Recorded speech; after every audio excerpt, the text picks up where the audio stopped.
አላህ ተባረከ ወተዓላ ወደ እኔ አንድ ስንዝር የተጠጋ ሰው እኔ ወደ እሱ አንድ ክንድ እጠጋለሁ ብሏል። እያዘገመ ቀስ ብሎ ባሪያዬ ወደ እኔ ከመጣ እኔ የፈጠንኩ ወደ እሱ እመጣለሁ ብሏል። ይህ አላህ ባሪያውን ለኸይር ነገር እንደሚያግዝ፣ እንደሚስበው፣ እንደሚደግፈው የሚያሳይ የረመዳን ዒባዳችን እውነትም ለአላህ ከነበረ አንድ ወር ከልባችን የምር ወደ አላህ ከተቃረበን በቀሪ ወሮችም አላህ ወደ እሱ ያቃርበናል፣ ያስጠጋናል፣ ያግዘናል። ወደ እሱ የምናደርገውን ጉዞ ቁልቁል ያደርግልናል፣ ዳገታ ያደርግብንም። ረመዳን ላይ ስንሰራው የነበረው ሥራ ግን ወደ አላህ ለመቃረብ ብለን ሳይሆን እንዲሁ ልማድ ሆኖ ሰው ሲያደርግ ስላየን ብቻ ከነበረ ጉዞ ወደ አላህ አልነበረምና እንግዶች ከመስጂድ ተጠራርገው ሲወጡ ከእንግዶች ጋር አብሮ የመጣ ዓላማ ቢስ የሆነ ሰውም አብሮ ይወጣል።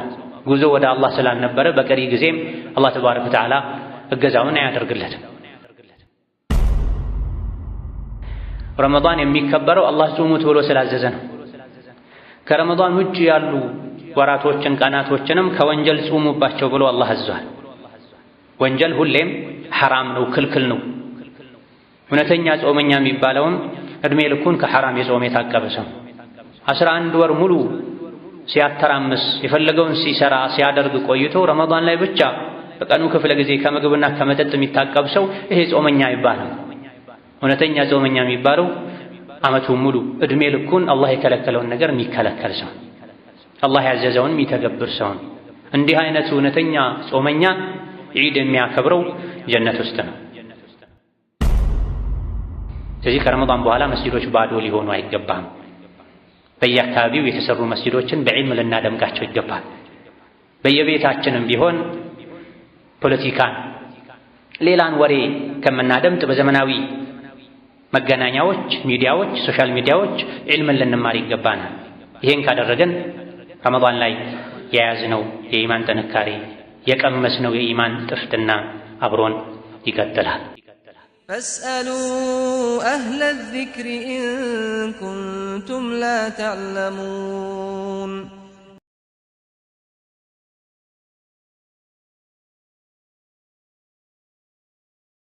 ቢስሚላሂ ራሕማኒ ራሒም። የአላህ ባሮች ሆይ አላህ ያዛችሁን በመታዘዝ የከለከላችሁን በመከልከል ሁሌም በሁሉም ጉዳይ ላይ በሁሉም ቦታ ላይ የሚገባውን ፍራቻ ፍሩት። ለአኼራችሁ ስንቅ ያዙ። ከስንቆች ሁሉ በላጭ ስንቅ አላህን ተባረከ ወተዓላ መፍራት ነው። ዱንያ ላይ አላህን የፈራ ሰው አኼራ ላይ በሰላም መኖር ይችላል። ዱንያ ላይ አላህን ያልፈራ ሰው አኼራ ሰቀቀንና ስቃይ ውስጥ ይኖራል። አላህ ተባረከ ወተዓላ ፍሩኝ ብሏል። እሱን የመፍራት ትሩፋቶችን ጥቅሞችን ነግሮናል። እሱም ባለመፍራት ምክንያት የሚመጡ የዱንያ የአኼራ ውርደቶችንም ነግሮናል። እያንዳንዱ ነቢይ ህዝቡን አላህን እንዲፈራ መክሯል፣ አዟል። አላህን ተባረከ ወተዓላ መፍራት ቀላል እንደሆነ ከሳምንታት ከቀናት በፊት በሸኘነው ረመዳን በተጨባጭ አይተናል። ረመዳን ላይ አላህን ስንፈራ እንደነበረው፣ አላህን ስናከብር እንደነበረው ሁሌም አላህን ልንፈራው ልናከብረው፣ ያዘዘንን ልንተገብር፣ የከለከለንን ልንርቅ ልንጠነቀቅ ይገባናል። ትናንት የሸኘነው ረመዳን ወር ውስጥ ላይ ሁላችንም እንደ አቅማችን ፊታችንን ወደ መልካም ሥራ ዙረን ለወንጀል ጀርባ ሰተን ኸይር ነገር ላይ እየተሽቀዳደመን ከሸር እየሸሸን ኖረናል። የዒባዳን ጣዕም በትንሹም ቢሆን ቀምሰናል። ከወንጀል በመራቃችን ጊዜያችንን አቅማችን በፈቀደው ያክል በኸይር በማሳለፋችን ልዩ ደስታ ተሰምቶናል።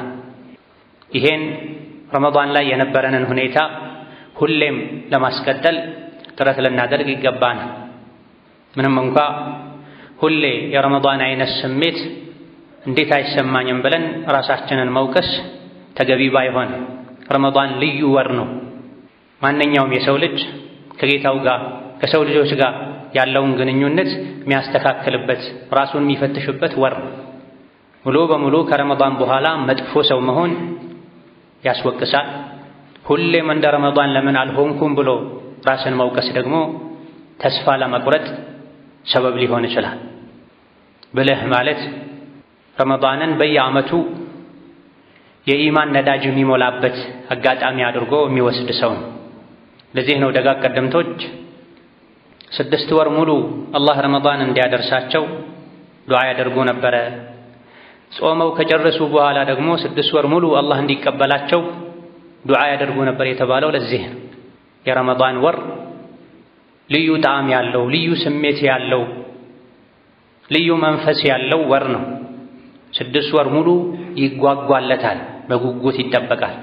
ገብቶ ከወጣ ካለፈ በኋላ ደግሞ 6 ወር ሙሉ አላህ ተባረከ ወተዓላ ጾማቸውን እንዲቀበላቸው ዱዓ ያደርጋል። ልዩ ወር ነው ማለት ነው። ታዲያ ልዩ መሆኑ ለአንድ ወር ብቻ መሆን የለበትም። እኛ ዘንድ ልዩ የሆነው የረመዳን ወር ላይ ሰደቃ አብዝተን፣ ዱዓ አብዝተን፣ መስጂድ አዘውትረን ረመዳን ሲወጣ ከነዚህ መልካም ሥራዎች ሁሉ ልንወጣ ልንርቅ ሳይሆን የሚገባው ረመዳን ላይ የሞላነውን ኢማን ከረመዳን በኋላ ከሚያጎድሉ ነገሮች ልንጠብቀው ይገባናል።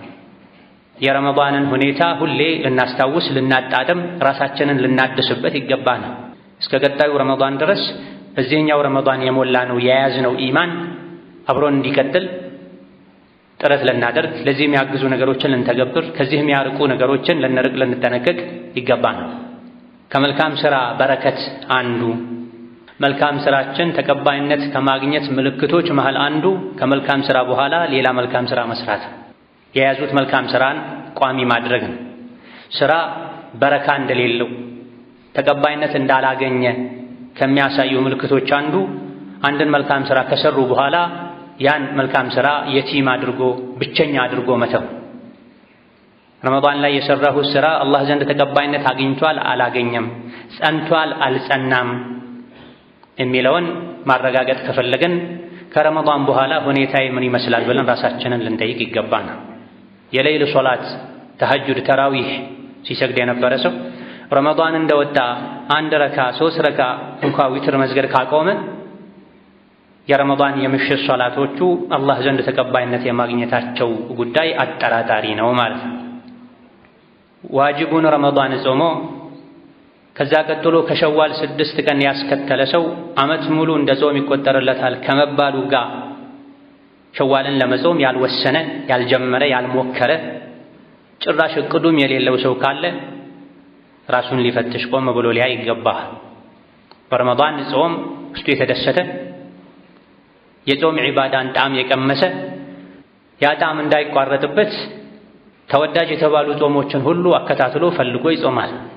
ከልካይ ዑድር እስከሌለበት ድረስ ህመም፣ ጉዞ መሰል ነገሮች እስካልከለከሉት ድረስ አላህ ጤና ከሰጠው፣ ጊዜ ጉልበት ከሰጠው የጾምን ጣዕም የቀመሰ ዋጅብ ጾሙ አላህ ዘንድ የጸናለት የተጻፈለት ሰው አስከትሎ ሱና ጾምን ይጾማል።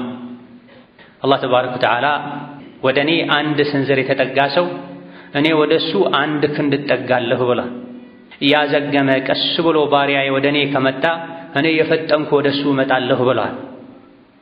ይህ አላህ ባሪያውን ለኸይር ነገር እንደሚያግዝ፣ እንደሚስበው፣ እንደሚደግፈው የሚያሳይ የረመዳን ዒባዳችን እውነትም ለአላህ ከነበረ 1 ወር ከልባችን የምር ወደ አላህ ከተቃረበን በቀሪ ወሮችም አላህ ወደ እሱ ያቃርበናል፣ ያስጠጋናል፣ ያግዘናል።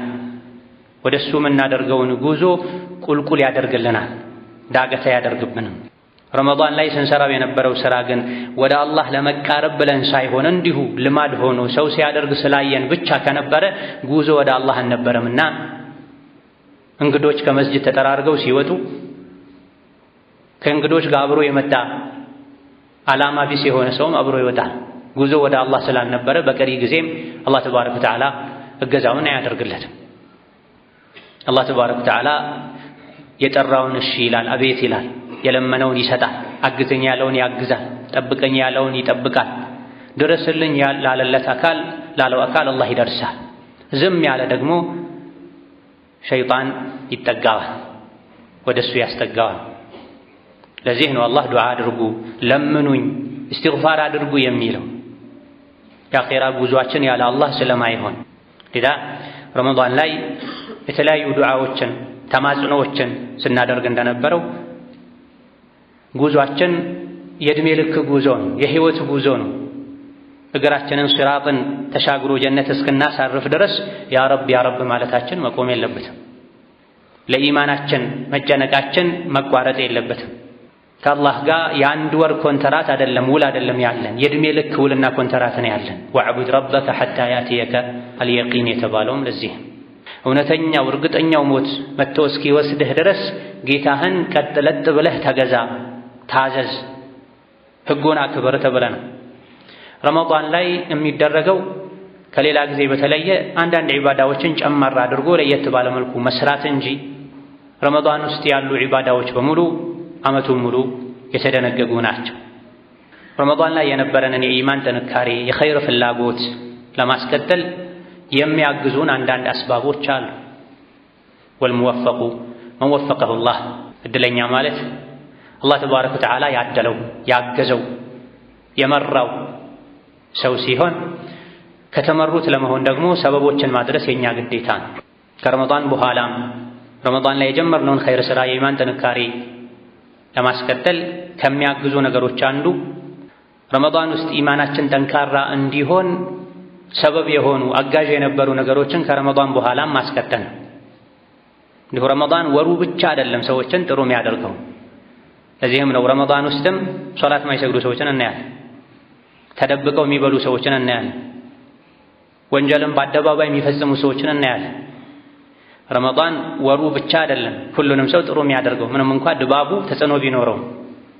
ታዲያ ብዙ ሰዎች ረመዳን ላይ ከጌታቸውም ጋር ከሰው ልጆችም ጋር ግንኙነታቸው የሚያምረው ጥሩዎች የሚሆኑት በምክንያት ነው። አጋዥ ነገሮችን አድርገው ሰበብ አድርሰው ነው። ታዲያ ከረመዳን በኋላ ረመዳን ውስጥ የነበረንን የዲን የኢማን ጥንካሬ ለማስቀጠል ከሚያግዙ ነገሮች አንዱ ትልቁ ረመዳን ውስጥ በኢማናችን ጠንካራ እንድንሆን ሰበብ የሆኑ ነገሮችን ዓመቱን ሙሉ ማስቀጠል ነው። ለምን ነበር ረመዳን ላይ ሶፈል አወል ምሰግደው፣ ሁሉንም ሶላት በጀማዓ ምሰግደው፣ ሱና ቀብልያ ባዕድያ አያመልጠኝም ነበር፣ ምላሴን እጠብቅ ነበር፣ አይኔን እጠብቅ ነበር፣ ለዚህ ያበቃኝ ምንድን ነው ብሎ ራስን መፈተሽ። ሁሉም የራሱ ሰበብ ምክንያቶች ይኖሩታል። ዋናውና ትልቁ ሁሉም ዘንድ አጋዥ ነገር ተብሎ ሊቆጠር ሊጠቀስ የሚችለው ተቅዋ ነው፣ አላህን መፍራት ነው፣ ረመዳንን ማክበር ነው። ረመዳን የሚከበረው አላህ ጹሙት ብሎ ስላዘዘ ነው። ከረመዳን ውጭ ያሉ ወራቶችን ቀናቶችንም ከወንጀል ጹሙባቸው ብሎ አላህ አዟል። ወንጀል ሁሌም ሐራም ነው፣ ክልክል ነው። እውነተኛ ጾመኛ የሚባለውም እድሜ ልኩን ከሐራም የጾም የታቀበ ሰው 11 ወር ሙሉ ሲያተራምስ የፈለገውን ሲሰራ ሲያደርግ ቆይቶ ረመዳን ላይ ብቻ በቀኑ ክፍለ ጊዜ ከምግብና ከመጠጥ የሚታቀብ ሰው ይሄ ጾመኛ ይባላል። እውነተኛ ጾመኛ የሚባለው ዓመቱን ሙሉ እድሜ ልኩን አላህ የከለከለውን ነገር የሚከለከል ሰው፣ አላህ ያዘዘውን የሚተገብር ሰው። እንዲህ አይነቱ እውነተኛ ጾመኛ ዒድ የሚያከብረው ጀነት ውስጥ ነው። የሰው ልጆችን የሚያስደስት የሚያጓጓን ነገር ሁሉ እያገኘ ወለኩም ፊሃ ማ ተሽተሂ አንፉሱኩም።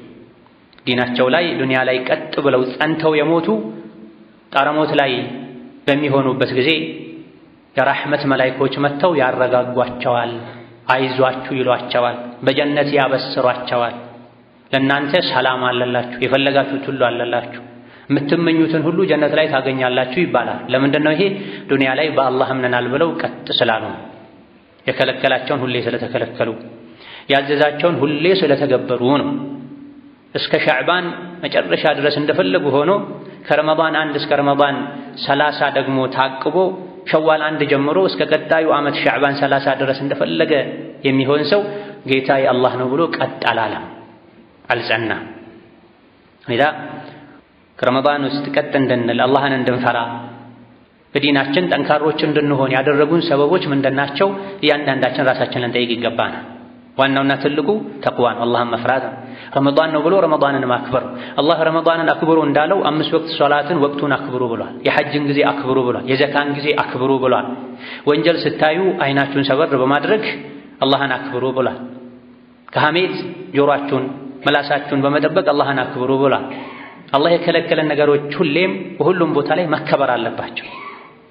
ለዚህ ነው የአላህን ደጋግ ባሮችን አላህ ሲያወድሳቸው ወልሓፊዚነ ሊሑዱዲላህ ብሏቸው፣ አማኞችን አበስራቸው ይላል።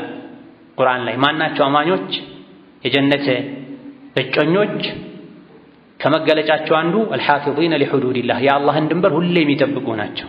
ረመዳን ላይ ብቻ ሳይሆን አንድ ወር ብቻ ሳይሆን በችግር ጊዜ ብቻ ሳይሆን በቋሚነት የአላህን ድንበር የሚጠብቁ የከለከላቸውን የሚከለከሉ ያዘዛቸውን እንዳቅማቸው የሚተገብሩ ናቸው ብሏል። ኢዘን ረመዳን ላይ ኢማናችን ጠንካራ እንዲሆን ሰበብ የሆኑ ነገሮች ምንድናቸው? ለይተን አውቀን እነዚያን በቋሚነት ልንተገብራቸው ይገባናል። ከሐራም መራቅ፣ ከመጥፎ ጓደኛ መራቅ፣ መስጂድ ማዘውተር፣ አላህን ከሚፈሩ ጓደኞች ጋር ግንኙነትን ማጠንከር፣ እነዚህና መሰል ረመዳን ውስጥ ኢማናችን እንዲጠነክር ሰበብ የሆኑ ነገሮችን ከረመዳን በኋላም ልናስቀጥል ይገባናል። ይሄን ካደረግን ረመዳን ላይ የነበረንን የሞላነውን ኢማን ማስቀጠል እንችላለን። ተሟጦ አያልቅም። ሌላው ረመዳን ላይ ስንሰራቸው የነበሩ ኸይር ስራዎች አሉ። ሁሉም እንደገራለት እንደ አቅሙ እንደ ሁኔታው እየሰራናቸው ኢማናችን እንዲሞላ እንዲጠነክር ጥሩ ሰው እንድንሆን ለአኼራ ስንቅ እንድንሰንቅ የገሩልን የምንሰራቸው ስራዎች ነበሩ።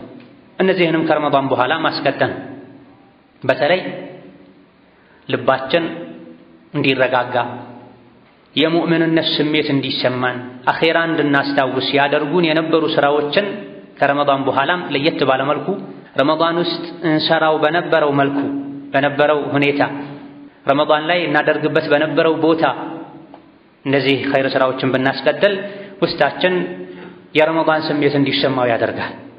ለምሳሌ ብዙዎቻችን ረመዳን ላይ ቁርአን መቅራት እናበዛለን። መስጂድ ገብተን ቤት ውስጥም ለዒባዳ የተዘጋጀ ቦታ ላይ ስልክ ሳይለንት አድርገን ይሄን ያክል ቁርአን ሳልቀራ አልነሳም ብለን ምንቀራበት ሁኔታ አለ። ሱና ሶላቶችን ሁለት ረክዓ የሚሰግዱበት ሁኔታ አለ። በየቀኑ ረመዳን ላይ ሰደቃ ሳልሰጥ የዕለቱ ፀሐይ አጠልቅም ብሎ በየቀኑ ኪሱ ላይ 100 ብር ዘርዝሮ የሚሆን 1000 ብር አዘጋጅቶ የሚሆን ሰደቃ የሚሰጥ ሰዋል።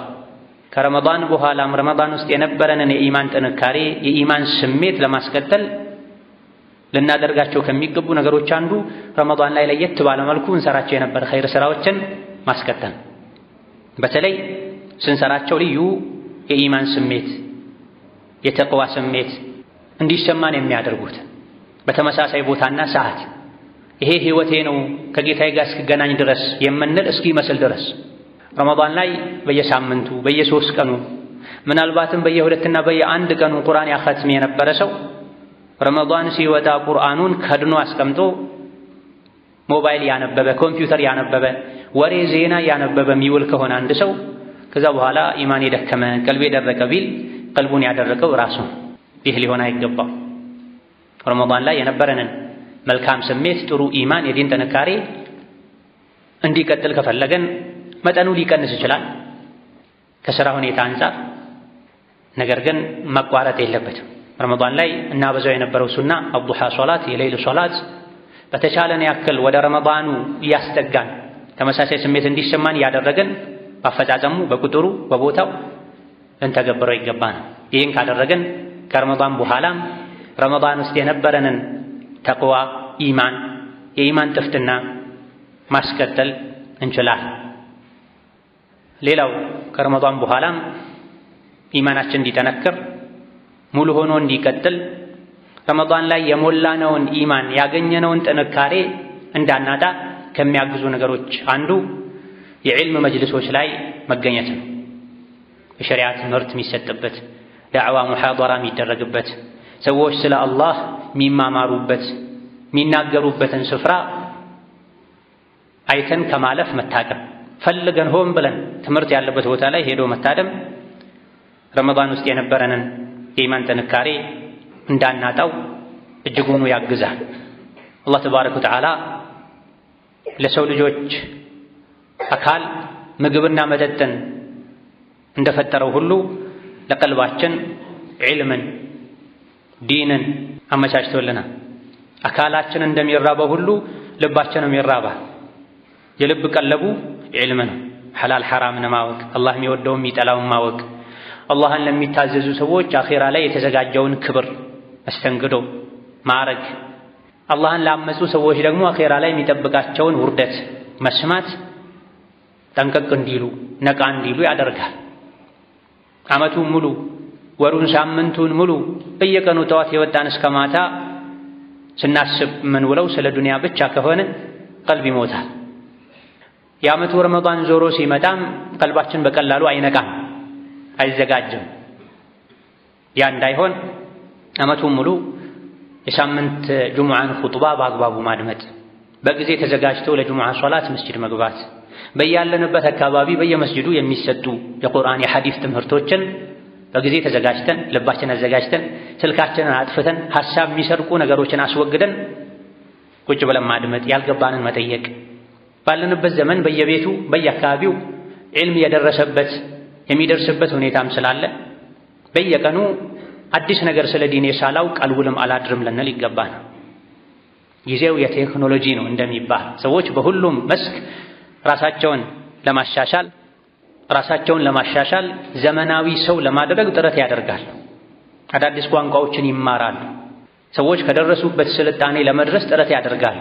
ኋላ ቀር ሰው ለመባል አይፈልጉም። የአላህ ባሪያዎች እስከሆነን ድረስ ትክክለኛ የአላህ ባሪያ የገባው የአላህ ባሪያ ልንሆን ይገባን። ትልቁ ስልጣኔ ዱንያ ላይ ለምን እንደመጡ ማወቅ፣ ትልቁ ስልጣኔ ከዱንያ ሲወጡ ባዶ እጅ ላለመውጣት መጣር፣ ትልቁ ስልጣኔ ነገ አኼራ ላይ የጀነት ንጉሥ መሆን የሚችሉበትን መንገድ መከተል ነው እንጂ አኼራን፣ ቀብርን፣ ሲራጥን ረስቶ ነገ ጥለው ስለሚሄዱት ዱንያ ብቻ ጊዜን፣ ጉልበትን፣ እውቀትን፣ ልብን መስጠት ስልጣኔ አይደለም፣ ኋላ ቀርነት ነው። ረመዳን ላይ እንደ አቅማችን ቁርአን እንደቀራ ነው፣ ከመግሪብ እስከ ኢሻ ከኢሻ እስከ ኢቃም ትምህርት እንደተማር ነው፣ ሙሐደራ አለ በተባለበት ቦታ ሁሉ ሄደን እንደታደምነው ከረመዳን በኋላም ዓመቱን ሙሉ ዒልም ልንማር ይገባናል። ዒልም ልብን ሕያው ያደርጋል። ባለማወቅ ወንጀል ላይ ከመውደቅ ይጠብቃል።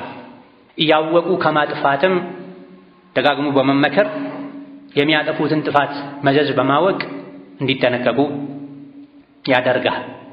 አላህ ተባረከ ወተዓላ በተከበረው ቃሉ አለዚነ አመኑ ወተጥመኢኑ ቁሉቡሁም ቢዚክሪላህ አላ ቢዚክሪላሂ ተጥመኢኑል ቁሉብ ብለዋል። እነዚያ ያመኑ አላህን በማውሳት ልቦቻቸው ይረጋጋሉ። አዋጅ ሰዎች ሆይ ስሙ፣ አላህን በማውሳት ልብ ይረጋጋል ይላል። ትልቁ ዚክር አላህ የሚወደውና የሚጠላውን ማወቅ። የዚክር መጅልስ ማለት ሐላል ሐራም የሚነገርበት መጅልስ ነው ብሏል ደጋግ ቀደምቶች። አላህን በመላስ ማስታወስ ቀላል ነው። ትልቁ አላህን ተባረከ ወተዓላ የምናስታውስበት መንገድ የሚወደውን አውቀን መስራት፣ የሚጠላውን አውቀን መተው መራቅ። ሙሉ የሰውነት አካላችን ስለ አላህ ተባረከ ወተዓላ የሚነገርበት ቦታ ላይ እንዲታደም ማድረግ፣ በጥሞና ማድመጥ። ያጎደሉት ነገር ካለ ራስን መውቀስ፣ እዛው ቦታ ላይ ደግሞ ከእንግዲህ እንደዚህ አይነት ጥፋት አላጠፋም ማለት። የተዉት ግዴታ ካለም ግዴታነቱን ካወቁበት ሰዓት ጀምሮ ተጸጽቶ ተወብቶ ካሁን በኋላ ይሄን አስተካክላለሁ ብሎ ወስኖ መነሳት። ይሄ በየጊዜው ሲደጋገም ውስጣችን ላይ ያለ መጥፎ ስሜት እንዲጠፋ ያደርጋል። ውስጣችን ላይ ያለ ስንፍና እንዲወጣ ያደርጋል። ብዙ ሰዎች ጥፋት የሚያጠፉት ባለማወቅ ነው። በጣም ብዙ ሰዎች እያወቁም ጭምር ያጠፋሉ። ባለማወቅ ለሚያጠፉትም እውቀት መድኃኒት ይሆናቸዋል። እያወቁ ቀልባቸው ደርቆ ተዘናግተው ለሚያጠፉትም በተደጋጋሚ ምክር ሲሰሙ እስከ መቼ ነው እያወቅኩ ማጠፋው በሞትስ ድንገት እያሉ እንዲታረሙ እንዲያስታውሱ ያደርጋቸዋል። የዕልሙ ቦታ ላይ ስለ አላህ ስለ መልእክተኛው ስለ አኼራ የሚነገርበት ቦታ ላይ ቁጭ ብሎ የተነሳ ሰው ሲነሳ ወንጀሉ ሁሉ ይራገፍለታል ብለዋል ነቢዩ ዓለይሂ ሰላቱ ወሰላም። ሁሙል ቀውሙ አላህ መልእክተኛው አኼራ የሚወሳበት ቦታ ላይ ቁጭ ያሉ ሰዎች ለዚህ ዓላማ ቁጭ ያሉት ብቻ ሳይሆን ከነሱ ጋር ተቀላቅሎ ቁጭ ያለ ሰውም እድለቢስ አይሆንም ብለዋል ነብዩ ሰለላሁ ዐለይሂ ወሰለም። ምን ፈልገው ነው እነዚህ ሰዎች የተሰበሰቡት ብሎ አላህ ለመላእክቶች አውቆ ይጠይቃቸዋል። ያንተን ውዴታ ያንተን ምህረት ፈልገው ነው። እንግዲያውስ ምሬያቸዋለሁ ሁሉንም ይላል አላህ አሉ ነብዩ ሰለላሁ ዐለይሂ ወሰለም። ሁሉ እኮ አይደለም ለዚህ ዓላማ ያመጡት፣ እገሌ የሚባል መጥፎ ሰውም ከነሱ ጋር አብሮ ዝም ብሎ ተቀምጧል ብለው መላእክቶች ሲነግሩ ይሁን ከደጋጎች ከጥሩ ሰዎች ለመልካም ዓላማ ከተሰበሰቡ ሰዎች ጋር በመቀመጡ እሱንም እሷንም ጭምር ምሬያታለሁ ይላል ተብሏል። ስለ ጀነት ስለ ጀሃነም ስለ አኼራ ስለ አላህ ውዴታ ስለ አላህ ምህረት የሚነገርበት ቦታ ላይ መቀመጥ ዱንያዊም አኼራዊም ብዙ ጥቅሞች አሉት። ስለዚህ ከረመዳን በኋላ መስጂዶች ባዶ ሊሆኑ አይገባም። በየአካባቢው የተሰሩ መስጂዶችን በዒልም ልናደምቃቸው ይገባል። በየቤታችንም ቢሆን ፖለቲካን ሌላን ወሬ ከምናደምጥ በዘመናዊ መገናኛዎች፣ ሚዲያዎች፣ ሶሻል ሚዲያዎች ዒልምን ልንማር ይገባናል።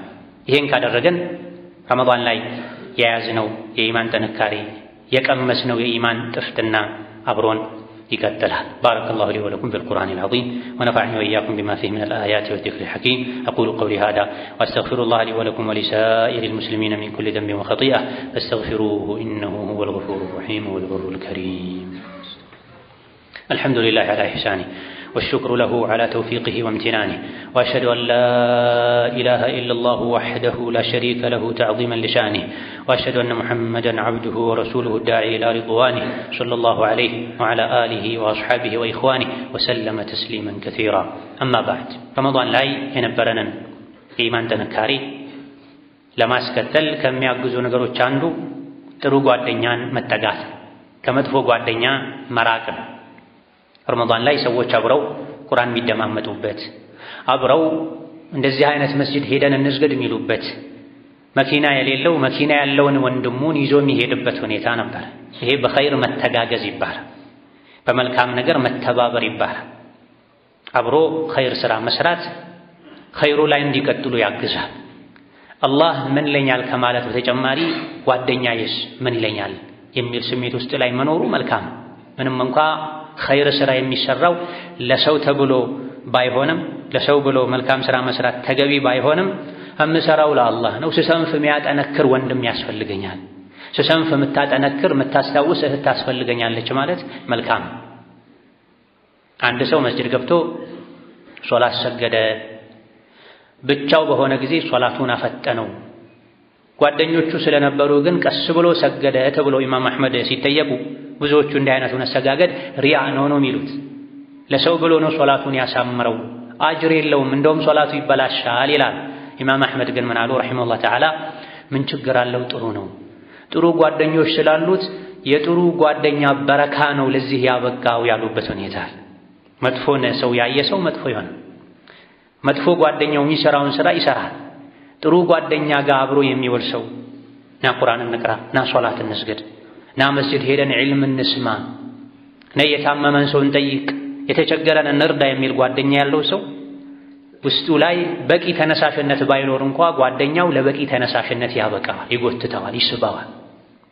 ለዚህ ነው አሷሒቡ ሳሒብ የሚባል ጓደኛ ይጎትታል የሚባል። መጥፎ ጓደኛ ወደ መጥፎ ቦታ ይጎትታል። ኸምር ቤት ገብተው የሚቀመጡ ስም አሕመድ ሙሐመዶች አሉ። ምን ነው ይህ ቦታ ያንተ ነው ቢባል አይ ይሄ ጓደኛዬ ነው ብቻ ያልሄድም ብሎኝ ነው ይላል። እንዳያመልጠኝ ብዬ ነው ከሱ የምፈልገው ጥቅም አለ ይላል። የአላህን እርግማን የሚያመጣ ስፍራ ላይ ጓደኛው ይዞት ይሄዳል፣ ጓደኛዋ ይዛት ትሄዳለች። ኢዳ ከረመዳን በኋላ ረመዳን ውስጥ የነበረን የኢማን ጥንካሬ አብሮ እንዲቀጥል ከፈለገን መጥፎ ጓደኛ ልንርቅ፣ ከመጥፎ ጓደኛ ያለንን ግንኙነት ልንቀንስ፣ መቋረጡ ምንም ዱንያዊ ጉዳት ከሌለው ልናቋርጥ ይገባናል። ስንት የአላህ ባሮች ወፍ ከአምሳያው ጋር ነው የሚበረው። እውነተኛ የአላህ ባሪያ ከሆንክ በዱንያዊ ጉዳይም ቢሆን በቂ ከሰዎች ማግኘት የምትፈልገውን ማህበራዊ ጥቅም ከሙስሊም ወንድሞችህ ከሙእምን ወንድሞችህ ማግኘት ትችላለህ። ኢማን ከሌለው ሙስሊም ካልሆነ ሰው ጋር መገናኘት አስፈላጊ ሆኖ ከተገኘም በዝምድና በጉርብትና በሥራ በልክ ማድረግ ነው። እሱ ጋር ያለ የዲን ችግር ወደ አንተ እንዳይዘምት ማድረግ።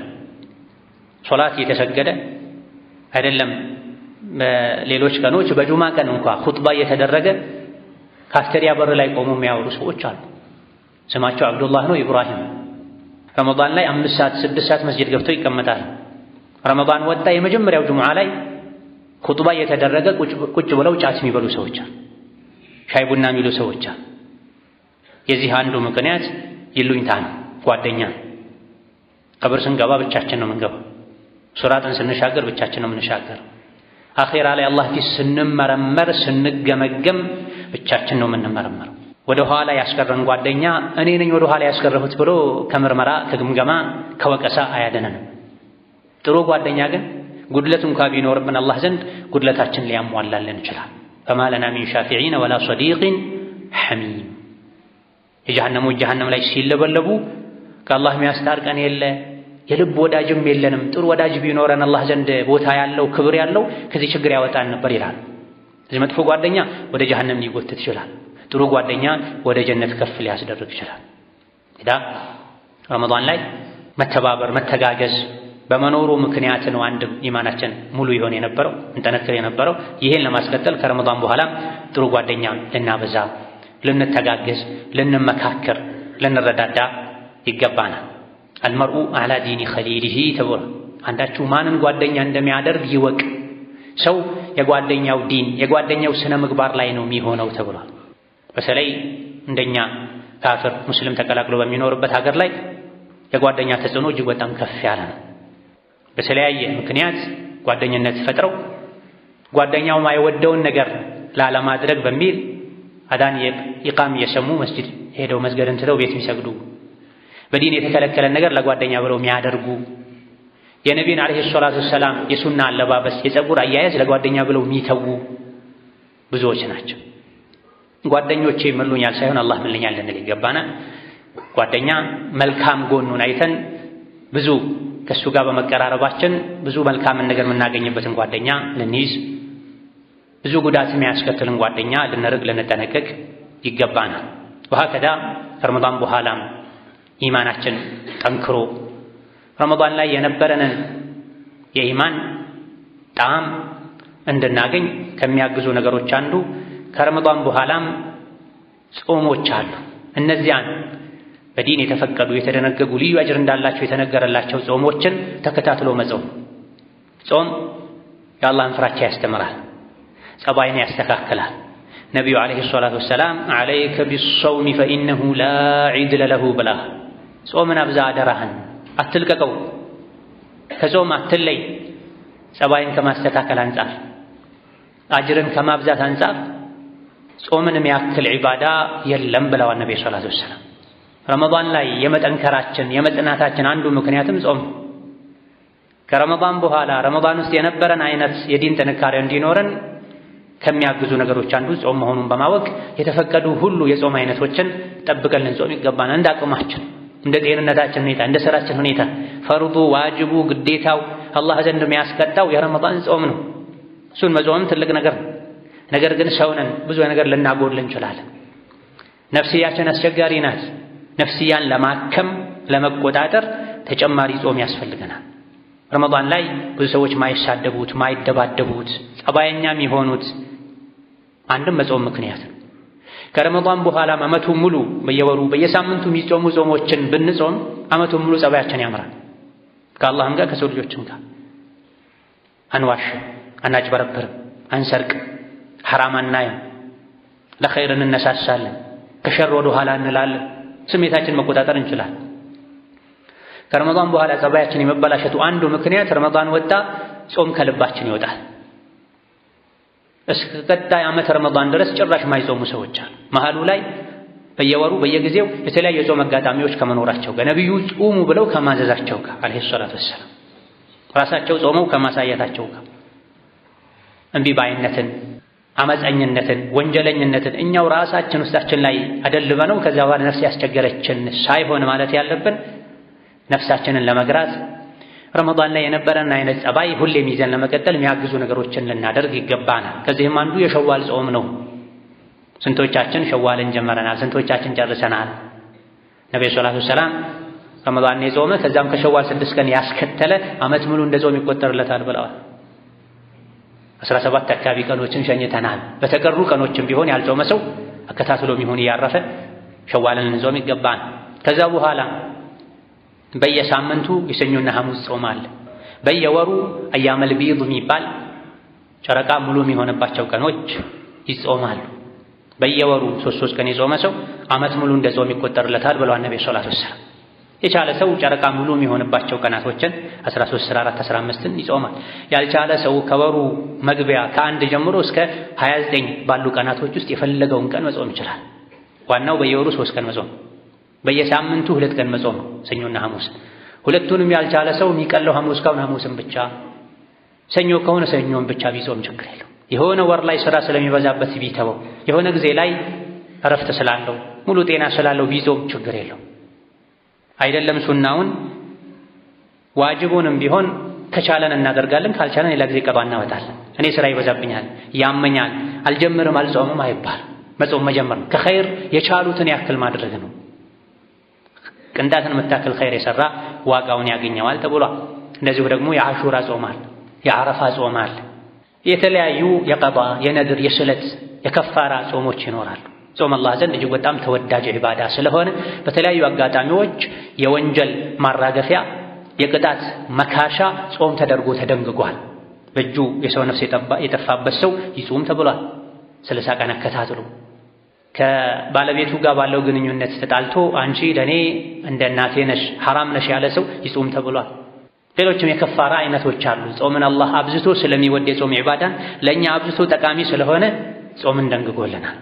ከዚህ ዋጅቡንም ሱናውንም ጾም በማብዛት ነፍሳችንን ልናስተካክል ይገባናል። ከረመዳን በኋላ የረመዳን አይነት የዲን ጥንካሬ እንዲኖርን ከሚያግዙ ነገሮች አንዱ ጾምን ማብዛት ነው። ከፍተኛው የጾም ደረጃ ደግሞ የነቢዩላህ ዳውድ ጾም ነው። በጣም ጥቂት ሰዎች እንጂ ማይሞክሩት።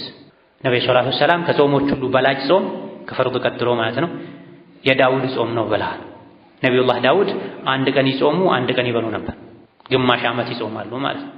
ይሄን የቻለ ሰው ይሞክር፣ ያልቻለ ሰው 2 ቀን የበላ አንድ ቀን ቢጾምም ይቻላል። ይሄ የተፈቀደ ነው። ወከዛሊክ ከረመዳን በኋላ ኢማናችን ላይ ጠንክረን እንድንቀጥል ከሚያግዙ ነገሮች አንዱ ዚክርን ማብዛት ነው። ስንሄድም ስንመጣም ስንቀመጥም ስንሰራ ስንገባ ስንወጣ ስንተኛ ስንነሳ ስንበላ ስንጠጣ ልብስ ስናወልቅ መጸዳጃ ቤት ስንገባ በየሁኔታው በየቦታው የተገደበ የተነገረ የዚክር አይነት አለ። ያን ዚክር ማብዛት ቁጭ በምንልበት ሰዓት አፋችንን ገጥመን ቁጭ ከምንል የማይረባ የዱንያ ወሬ ከምናወራ ዚክር ማብዛት አላህ ተባረከ ወተዓላ ከኛ ጋር እንዲሆን እንዲያግዘን ያደርጋል። እኔ ከባሪያዬ ጋር ነኝ ባስታወሰኝ ጊዜ ብሏል አላህ ተባረከ ወተዓላ። እዝኩሩኒ አዝኩርኩም ወሽኩሩ ሊ ወላ ተክፍሩን የሚልም የቁርአን አንቀጽ አለ።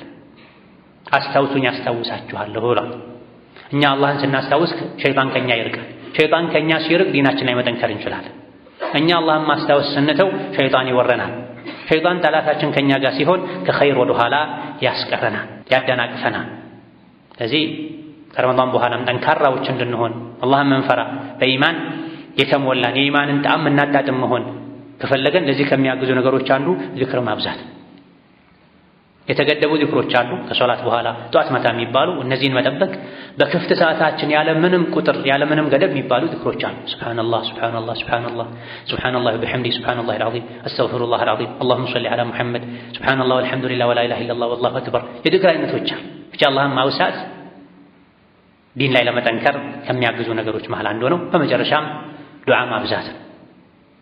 ዘውትር አላህን ተባረከ ወተዓላ አላህ ሆይ ሁሌ አንተን ለመገዛት አንተን ለማስታወስ ያዘዝከኝን ለመተግበር የከለከልከኝን ለመተው አንተ አግዘኝ፣ ወደ ኸይር ጎዳና ምራኝ፣ አንተ ከምጠላው ነገር ጠብቀኝ፣ አርቀኝ፣ ዲኔ ላይ ጽናትን ስጠኝ፣ አንተ የምትወደው ሁኔታ ላይ ኖሬ አንተ በምትወደው መልኩ ሞቼ በሰላም ጀነት ከሚገቡ ባሮችህ አድርገኝ ያለን ዘውትር አላህን ተባረከ ወተዓላ መለመን ዱዓ ማብዛት ከረመዳን በኋላም ዲን ላይ ለመጠንከር የኢማንን ጣዕም ለማጣጣም ከሚያግዙ ነገሮች መሃል አንዱ ነው። ثم صلوا وسلموا على البشير النذير والسراج المنير فقد أمركم بذلك ربكم قائلا إن الله وملائكته يصلون على النبي يا أيها الذين آمنوا صلوا عليه وسلموا تسليما اللهم صل وسلم وبارك على عبدك ورسولك محمد وعلى آله وأصحابه وأتباعه وسلم تسليما كثيرا اللهم أعز الإسلام والمسلمين وأذل الشرك والمشركين ودمر أعداءك أعداء الدين اللهم اجعل هذا البلد آمنا مطمئنا وسائر بلاد المسلمين اللهم آمنا في دورنا وأوطاننا ولا تسلط علينا بذنوبنا من لا يخافك فينا ولا يرحمنا اللهم وحد صفوف المسلمين واجمع كلمتهم على الحق يا قوي يا متين اللهم من أراد للإسلام والمسلمين شرا فاشغله بنفسه واجعل تدبيره تدميرا عليه هذا القوة المتين اللهم أعنا على ذكرك وشكرك وحسن عبادتك اللهم أعنا على ذكرك وشكرك وحسن عبادتك اللهم حبب إلينا الإيمان وزينه في قلوبنا وكره إلينا الكفر والفسوق والعصيان واجعلنا من الراشدين اللهم اجعلنا من الراشدين اللهم اجعلنا هداة مهتدين غير ضالين ولا مضلين اللهم إنا نسألك فعل الخيرات وترك المنكرات وحب المساكين وأن تغفر لنا وترحمنا وإذا أردت بعبادك فتنة أن تقبضنا إليك غير مفتونين. ربنا اغفر لنا ولوالدينا ولمشايخنا ولجميع المسلمين. اللهم فرج هم المهمومين ونفس كرب المكروبين واقض الدين عن المدينين واشف مرضنا ومرضانا ومرضى المسلمين وارحم موتانا وموتى المسلمين وفك أسر المعسورين. ربنا آتنا في الدنيا حسنة وفي الآخرة حسنة وقنا عذاب النار. آمين والحمد لله رب العالمين.